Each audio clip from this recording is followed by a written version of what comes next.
देख लो अब इसके बाद समझना। हाँ तो अब ये सब हो गया।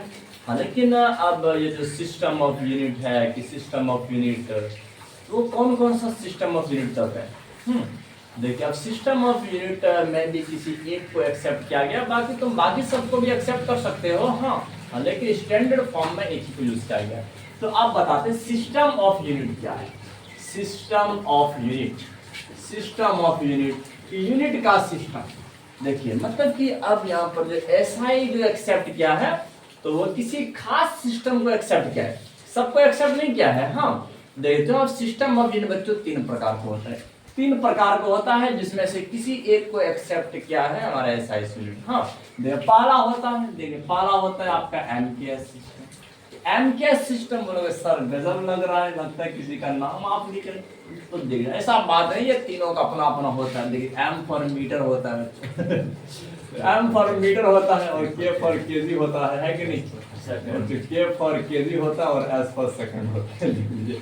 अगर जिसमें याद रखना है कि अगर डिस्टेंस को अगर मीटर में मेजर किया जा रहा है तो समय और मास को केजी में यूज कर रहे हैं और टाइम को सेकंड में, तो उसे कहते हैं एमकेएस सिस्टम। हाँ उसे कहते हैं एमकेएस सिस्टम, यह बात याद रखना। और एसआई सिस्टम में यही आते हैं, एमकेएस सिस्टम में आते हैं एसआई सिस्टम में। हाँ देखिए अब इसके बाद होता और सब भी होता है कि सीडीएस सिस्टम होता है। सीडीएस सिस्टम में क्या होता है, इसमें आपका डिस्टेंस को सेंटीमीटर में मापा जाता है। हाँ तो इसके बाद आपका वेट को ग्राम में मेजर किया जाता है, वेट को ग्राम में, और इसके बाद सेकंड का तो अपना चलता है तो सेकंड ही होता है कि नहीं। हाँ वो हमेशा सेकंड ही रहेगा। देखिए सेकंड टाइम के हमेशा सेकंड ही, सारा सिस्टम उसी को यूज किया है। हाँ देखिए और तीसरा होता है एफपीएस सिस्टम।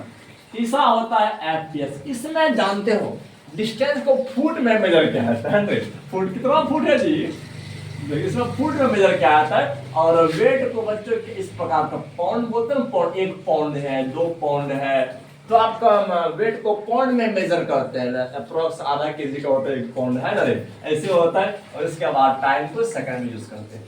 तो ये सब आपका 3 प्रकार का सिस्टम है, 3 प्रकार का सिस्टम। सिस्टम ऑफ यूनिट में याद रखना है 3 प्रकार का सिस्टम होता है। तो पहला हो गया एमकेएस सिस्टम, दूसरा सीडीएस सिस्टम और तीसरा एफपीएस सिस्टम। हाँ तो आप यह समझना। और ये एमकेएस सिस्टम के ही अंदर में ये किसके अंदर में आते हैं, एसआई सिस्टम के अंदर में आते हैं। हाँ तो ये सब बात को याद रखें। जो 7 बेस यूनिट है, 7 बेस यूनिट कि जैसे हम लोग कहते हैं अरे कि सर जानते हो मोस्टली जो सीजन होता है वो तो बहुत सारा वैरायटी का होता है, 6 वैरायटी का होता है। लेकिन मोस्ट हम लोग जो जानते हैं जो बेसिकली वो 3 वैरायटी के होते हैं मौसम वेदर। तो एक तो आपका विंटर सीजन हो गया, और दूसरा हो गया समर सीजन हो गया, और तीसरा रेनी सीजन हो गया, है कि नहीं। तो ये 3 होता है। इन 3 में ज्यादा इफेक्ट डालने वाला अगर एक का नाम पूछेंगे तो क्या बोलोगे, समर सीजन बोलोगे। सर बड़ा इफेक्ट उसका है कि नहीं, डिग्री तो समझना है। तो बाकी सब वाला जो वो सीजन होता है उसको तो बर्दाश्त कर लेते हैं, है कि नहीं। गर्मी में सर लेकिन समर सीजन बर्दाश्त नहीं होता है कि नहीं। देखिए उसमें क्या होता है, देखिए वो यदि तुम विंटर सीजन में, ठंड वाला सीजन में तुम ज्यादा मात्रा में क्वांटिटी बढ़ाइए तो तुम उसको टॉलरेट बर्दाश्त कर सकते हो। लेकिन समर सीजन में सर क्या करेंगे, अरे गंजी तक खोल देते सर, लेकिन फिर भी पसीना का तो बारिश होता है कि नहीं। तो अब क्या करें, चमड़ी उखाड़ के फेंकते हैं, है ना रे। तो वो थोड़ा सा क्या ज्यादा पेनफुल होता है समर सीजन। उसमें तो रात में भी सुकून नहीं, दिन में भी सुकून नहीं। तो सर कभी कभार इन्फॉर्मेशन आते हैं कि दिल्ली में हर एसी फेल कर चुका है ना रे। ऐसे आ जाते हैं न्यूज कि सर एसी पूरा सब फेल कर गया, सर कोई नहीं बर्दाश्त कर पा रहे, ऐसा क्या कहते हैं। अरे बहुत सब केस में ना आपका बहुत सारे ऐसे स्टेट है, जैसे वो दिल्ली से भी समर सीजन में लोग माइग्रेट कर जाते हैं, वो शिमला तरफ चले जाते हैं, लोग अपने जगह को छोड़कर कश्मीर निकल जाते हैं। क्यों निकलते हैं, अरे ऐसा पेनफुल, हाँ हाई टेम्परेचर के टाइम में। अब क्या करेगा वो इंसान, अगर घर में रहते हैं तो उसको पूरा हाई करना में क्या कहते हैं, एसी का पावर पूरा लो करना पड़ेगा, पूरा लो डिग्री सी। उतना लो डिग्री सी में इसका स्किन का भी प्रॉब्लम है।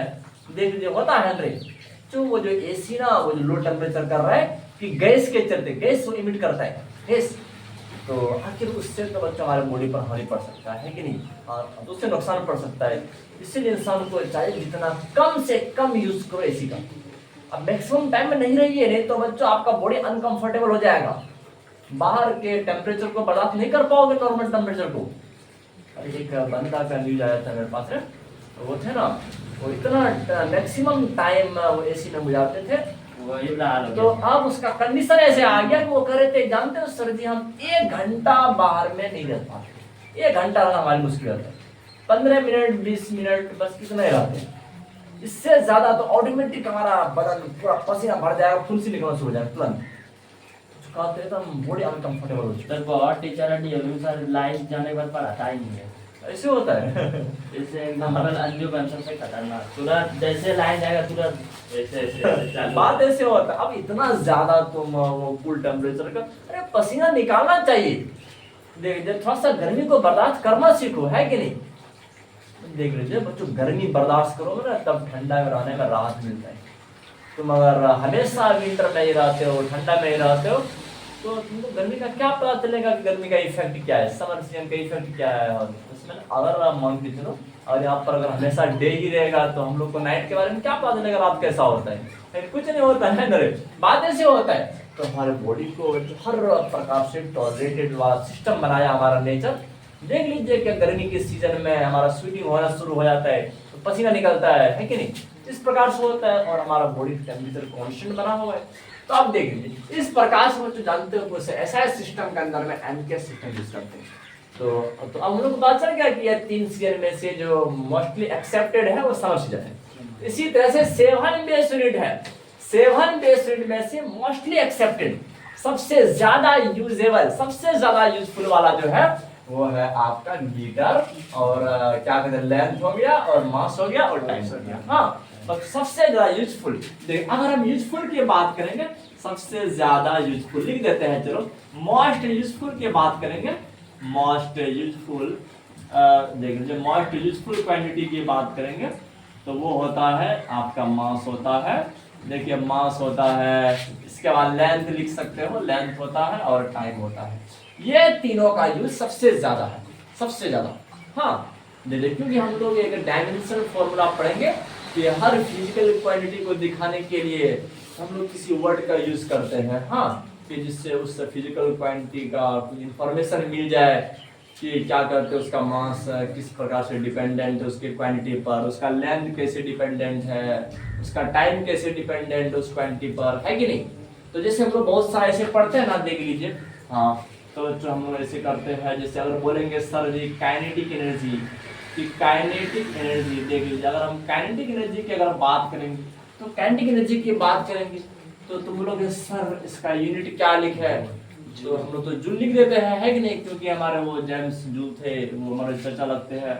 लेकिन वैसे अगर तुम निकालना चाहते हो तो क्या बोलोगे, सर हाफ mv स्क्वायर होता है, तो मास का क्या होता है, केजी होता है, और वेलोसिटी का सर क्या होता है, वो तो सर जानते हो वेलोसिटी तो डिस्प्लेसमेंट बाय टाइम होता है कि नहीं बच्चों। तो डिस्प्लेसमेंट का तो मीटर होता है सर, टाइम का सेकंड होता है, तो समझना है आपका मीटर बट्टा सेकंड हो गया, और इस पर भी तो स्क्वायर लगा हुआ है सर, स्क्वायर मार दिए, है कि नहीं। अब इसके बाद देख लीजिए क्या हो गया, केजी मीटर स्क्वायर प्रति second square, kg metre square प्रति सेकंड स्क्वायर। तो हम लोग इसी क्वांटिटी को क्या कहते हैं, जूल कहते हैं, इसी को हम लोग जूल कहते हैं, है कि नहीं, इसी को जूल कहते हैं। आप बोलोगे सर अब ये जो यूनिट निकल गया, इसमें तो सर सब तो बेस यूनिट ही यूज हुआ है कि नहीं। आपका टाइम के लिए आप सेकंड यूज किए, लेंथ के लिए मीटर यूज किए, और वेट के लिए केजी यूज किए, हाँ। तो और ये जो आपका न्यूमरल वैल्यू है, आपका कोई नंबर होता है, ये यूनिटलेस होता है, इस नंबर का कोई यूनिट नहीं होता है, हाँ, जैसे यूनिटलेस है। तो जैसे तुम लोग जब भी पढ़े होंगे कि सर जी ये साइन थीटा का जो वैल्यू होता है वो यूनिटलेस होता है, क्योंकि तुम ऐसे करोगे कि सर देख लीजिए क्या करते, वो आपका p बट्टा h हो गया, सर ये भी लंबाई है, अरे परपेंडिकुलर तो लंबाई ही ना, लेंथ एक प्रकार का, इसका भी मीटर हो गया, तो ये बच्चों हाइपोटेन्यूस ये भी तो सर लेंथ ही है, मीटर ही है, तो मीटर मीटर कैंसिल हो गया तो 1 हो गया, है कि नहीं, आपका 1 हो गया। तो जैसे जितना भी देख रहे हो angle sine theta cos theta tan theta, ये सब यूनिटलेस है, इसका कोई यूनिट नहीं होता है, हाँ। लेकिन अब यहाँ ये जो यूनिट निकल गया, देख लीजिए इस फिजिकल क्वांटिटी का ये यूनिट निकल गया कि नहीं, हाँ सर, इसमें जानते हो बेस यूनिट लगा लगा कर डिराइव किए हैं सर, तब निकला है ये वाला, इसीलिए इसको कहते हैं डिराइव्ड यूनिट कहते हैं। इसे क्या कहते हैं? इसे हाँ इसको कहते हैं डिराइव्ड यूनिट कहते हैं। देख लीजिए, बोलोगे सर अच्छा दूसरा बता दीजिए, दूसरा ड्राइव यूनिट के बारे में बता दीजिए सर। देख लीजिए, चलो हम लोग जानते हैं फोर्स के बारे में क्या पढ़े सर, ये बहुत जमाना पर F बराबर ma होता है, मास गुना एक्सेलरेशन होता है कि नहीं? बोलोगे सर मास को आप तो किसमें मेजर कर रहे थे, केजी में।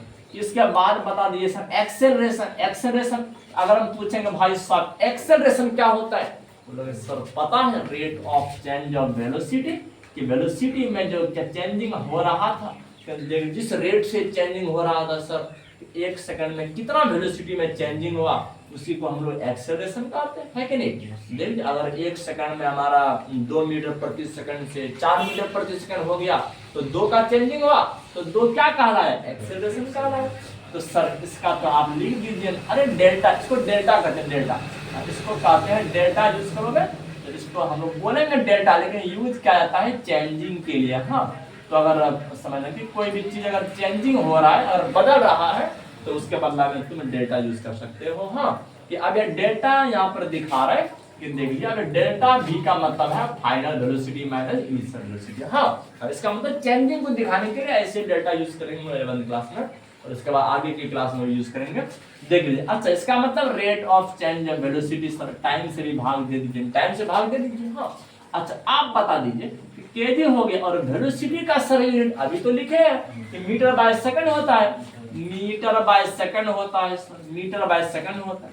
अच्छा गुना बता दीजिए टाइम का क्या होता है, सेकंड होता है, सेकंड होता है। अच्छा आप बता फाइनल बोलो, फाइनल देखिए आपका केजी मीटर सर बट्टा है ना, प्रति लिखे प्रति, देखिए प्रति सेकंड स्क्वायर, है कि नहीं? देखिए आपका केजी मीटर पर सेकंड स्क्वायर हो गया रे। तो सर इसी को तो हम लोग क्या कहा करते थे, न्यूटन कहते थे सर, न्यूटन कहते थे। तो जानते हो एक तो साइंटिस्ट के नाम पर भी यूनिट है, और एक हम डिराइव किए हैं बेस यूनिट से। हाँ तो ये वाला जो यूनिट बन गया, इसको कहते हैं डिराइव्ड यूनिट कहते हैं। इसको कौन सा यूनिट कहते हैं? हाँ, इसको डिराइव्ड यूनिट कहते हैं, इसको डिराइव्ड यूनिट कहते हैं। हाँ तो याद है इस प्रकार से होता है। अरे बात ऐसे ठंड रहे, हमारे कुछ कस्टमर बोल रहे थे सर आप जो पहला वीडियो बनाइएगा ना उसका थोड़ा दे दीजिएगा हम लोग को। हाँ तो समझना कि आपका सर पहला क्लास कैसे होता है, तो बिल्कुल इसी तरह से होता है। इसमें कोई आइसक्रीम नहीं बांटा जाता है बच्चों, है ना, यहाँ पर कोई मिठाई का डिस्ट्रीब्यूशन नहीं होता है। तो चलो बहुत बहुत धन्यवाद।